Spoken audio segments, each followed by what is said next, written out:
My name is Sally, and I am 42 years old, and I am an office worker. I am also a childhood friend of my husband, and our parents live close by.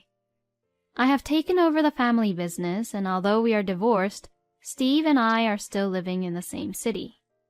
When I got divorced from Steve, I thought about moving away from this city because I didn't want to see his face anymore. However, because I love the schooling system of our district, I bought a used apartment in the same city and lived there. The reason why Steve and I got divorced was due to Steve's infidelity. He was cheating on me. From the very beginning of our marriage, we both worked. We also cooperated in housework, to be fair. Our daughter, Angelica, had been in daycare since she was 3 months old. Steve had taken over his family ironworking business, and since the company was in a very difficult situation, he wasn't getting any decent salary. Steve and I went to negotiate with Charles and Robin, my parents-in-law, several times, but they just said, "We can't give you any more because the company is not doing well." However, our family still had to make a living, so we thought about Steve changing his jobs.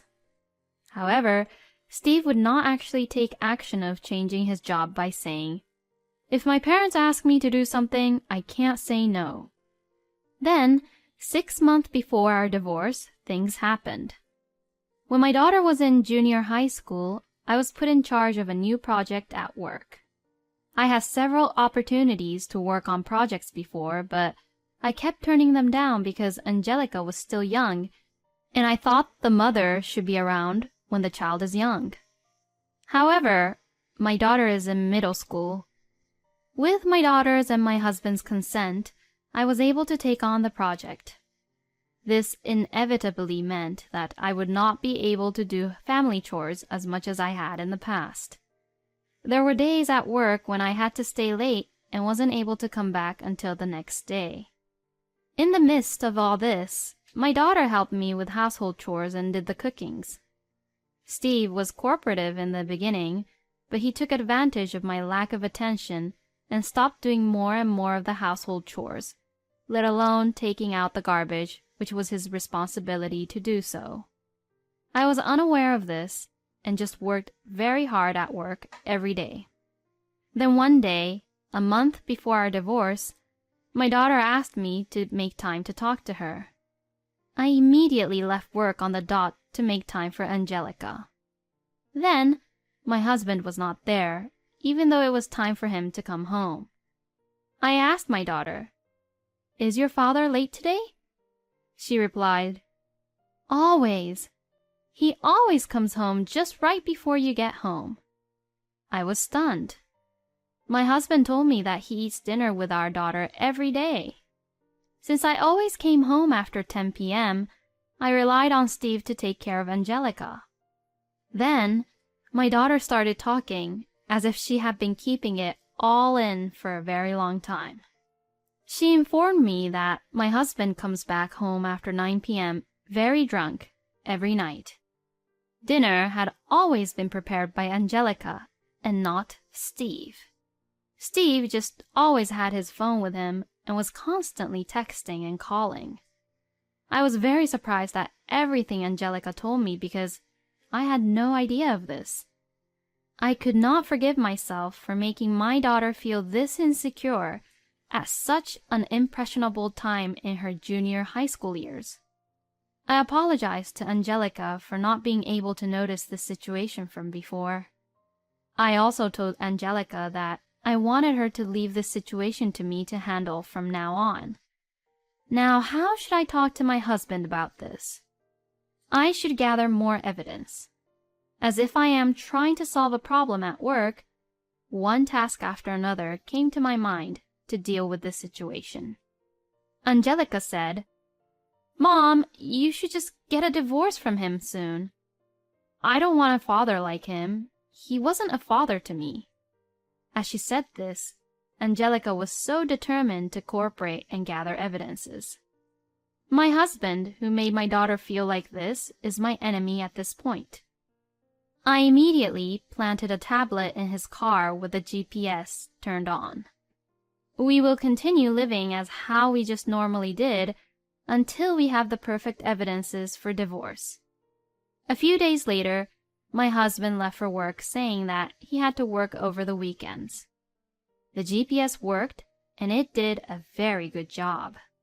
Steve's car went in the opposite direction from his office and stopped in front of a very busy and popular cafe. I immediately went to the cafe and succeeded in obtaining photographic evidence. After the cafe, I followed Steve on the expected course and was able to get more good pictures for evidence. And that night, I confronted my husband, who had deliberately came home in his work clothes with the evidence photos, and questioned him. Steve turned pale, and he was speechless. When I was talking to him about what I was planning for our future, I was surprisingly calm and nonchalant. I told him that I knew how he hasn't been taking care of Angelica and just forced her to do all of the household chores on her. I also told him that I knew that he has been just paying attention to his phone, rather his daughter, at her sensitive times. I also told him what I saw during the day. My husband apologized in tears, but I did not have the capacity to forgive him. Then I signed the divorce papers I had prepared and decided for both of us to go back to both of our parents' house to tell them of the news. When I told Angelica beforehand about actually divorcing her father, she agreed to it as long as I promised her that I would get the custody of her. From there, the things proceeded at a steady pace. My in-laws wanted us to work it out and to avoid the divorce somehow. But once they realized that Steve's infidelity was the cause, Charles and Robin stopped saying anything. When Charles and Robin were convinced, the situation proceeded at a faster pace. My parents said, "You are always welcomed at our place." But Angelica said, "I want to live with you, just the two of us. I will help you with the household chores." So, Angelica and I started looking for a place to live with just the two of us. We were excited to look for a place that was close to Angelica's junior high school and wanted to find a fully furnished and stylish place. Then, we found a very stylishly renovated used apartment. We both loved and agreed on that place. We decided to take the plunge and buy this place. Thankfully, I had a job, so we bought it with a mortgage, which was about the same price as the rent. Steve went back to Charles and Robin's place. From then, I really enjoyed living with my daughter and was happy to see that my daughter, who was so small and young, had grown up into a person who I could talk to about anything like a friend. A few months later, one day, while I was leading such a busy but happy life, I received a phone call from my parents' house. "Hey, Sally, Steve and Robin just abruptly came to our house. They are saying that they were trying to contact you but couldn't reach you. What should I do? Should I just make them leave?" I was shocked, but decided to head to my parents' house. I had indeed blocked all means of communication from my ex-husband, and I thought it was my fault that he couldn't get in touch with me. I rushed to my parents' house as soon as I got the call because it was only a 5-minute drive. When I arrived at my parents' house, my mother approached me with a wry smile. My mother said, "Hey, Steve came with Robin. What do they want from you now? They seem to have something on their mind." I was so surprised because neither your father nor I had any idea what was going on. I said, "I'm really sorry. I'll get them to leave right away." And as I said this, I went into the house. I entered the house and found the two of them sitting in the guest room behaving nicely. My father saw that I had arrived and spoke to them. "What can we do for you today? Even though I don't think there's anything we can do for you now." Then my ex-husband opened his mouth. Steve says, "I loaned your daughter Sally $20,000, so I want you to pay it back." I didn't know what he was talking about, and so I said, $20,000? I don't remember borrowing anything from you." My ex-husband replied with a disgusted look on his face. "What are you talking about? I lent you $20,000 for the wedding. You're a swindler for trying to overdraw that debt." As Steve said this, Robin, my mother-in-law, started to get on board. The wedding ceremony was for the bride, so that's a debt. No doubt in that. I was stunned and speechless. Then my ex-husband went even more out of line. "If you can't pay back the $20,000 immediately, then you have to remarry me. If you remarry me, you won't owe me anything." As Steve said this, he put the marriage certificate in front of me. Then my father, who is a very patient man, turned red. "I have been listening to this conversation quietly, but what you're saying is insane. Wedding fee is considered as a debt?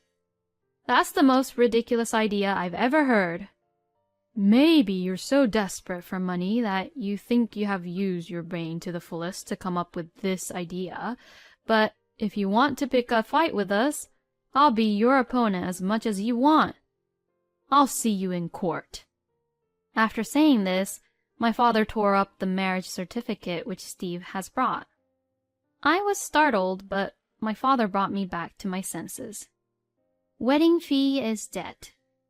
Then I'll have to charge you, Steve, for 15 years of our married life, because you couldn't even make enough money to support you or Angelica and I on a salary like a high school student's part-time job.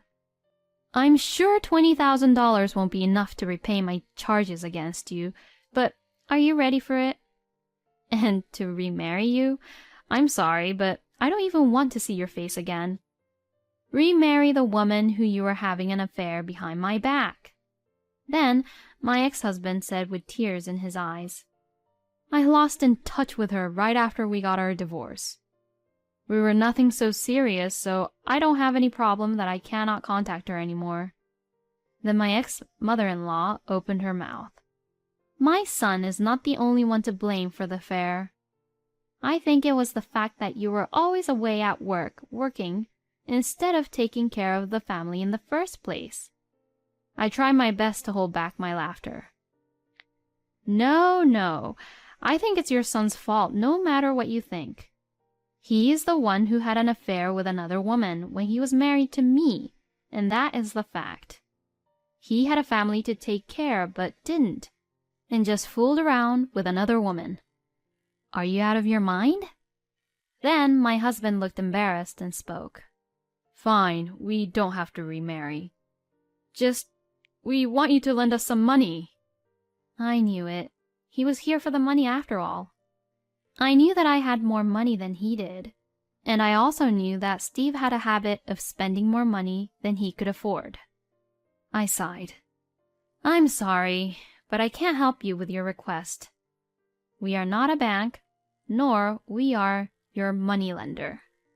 If you don't have money, you have no choice but to live frugally. Please leave." As I said this, Robin said, "Just $10,000. No, even $5,000 will do. Please lend us. Our company went out of business, and we can't make ends meet." When I tried to refuse, my father said and asked my mother, "Sandra, please pack something to eat. Pack for 3 people." My mother willingly started to prepare. My father spoke. "That's all we can do. We have taught our daughter to help people in need, but we didn't teach our daughter to do what she is told to do, but just to be a help and support. I believe and felt that our daughter, Sally, has grown up to be a very strong adult. Please take home these home-cooked meals for my wife today that I am so proud of. And don't ever get involved with my family ever again." And with that, he opened the door for them and urged them to leave. Steve and Robin just took the supper from my mother which she had prepared for them, and left hurriedly. After seeing them off, my parents and I looked at each other. I started to laugh and said, "What was that?" I couldn't believe what had just happened now. I thought I was in some kind of drama on a TV show. My father replied, "It's probably much more spectacular than a bad drama on a TV show. Anyways, that's my girl. You've gotten so strong."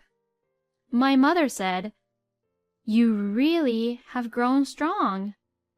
I was so surprised, and I was very proud of what I saw today. What should I do now that I've packed all the dishes for dinner for them? She said this and laughed. To that, I said, "I'll bring Angelica now, and we can all go out for dinner. I've caused you so much trouble, so let me at least buy you 2 dinner. I don't want to owe you anything." When I said this, my parents were both very happy with the idea. Of course, we talked about what had happened over dinner. Later, I heard that my ex-husband's ironworks business had gone bankrupt. Steve, who only had a work experience from there, started working somewhere else. But his absenteeism was so noticeable that he soon got fired from the new job. The place where Steve's parents' house used to be had become a vacant lot before I knew it. And as for me, I am as busy as ever. My daughter, Angelica, is growing up obediently and has not yet entered the rebellious phase. I hope that one day Angelica will marry a wonderful man who is nothing like her father.